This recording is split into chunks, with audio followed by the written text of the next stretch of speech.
உங்களை அதிசயமாய் நடத்தி வந்த உங்கள் தேவனாகிய கர்த்தருடைய நாமத்தை துதிப்பீர்கள். அப்ப ஆண்டவர் என்ன எதிர்பார்க்கிறாரு? நம்ம அதிசயமாய் நடத்தி வந்த கர்த்தருடைய நாமத்தை துதிக்க வேண்டும். அவர் தடைகளை மாற்றினதற்காக, சுகம் கொடுத்ததற்காக, வழிகளை திறந்ததற்காக, ஜெயம் கொடுத்ததற்காக, ஒரு நன்மையானதை காண செய்ததற்காக, காரியத்தை வாய்க்க பண்ணினதற்காக நீங்க துதிக்க துதிக்க துதிக்க உங்க மேல ஆண்டவருக்கு அதிக பிரியமும் பாசமும் உண்டாகும்.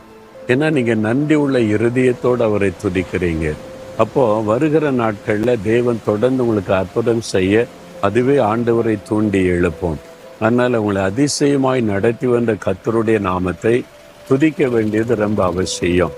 ஆண்டவரே, நான் உம்மை துதிக்கிறேன், முழு இருதயத்தோடு துதிக்கிறேன், எனக்கு நிறைய அதிசயங்களை அற்புதங்களை செய்திருக்கிறேன். நீ மனதார அவரை துதித்து பாருங்க. வருகிற மாதத்துல இதை விட பெரிய அற்புதங்களை, ஆசீர்வாதத்தை காண்பீங்க.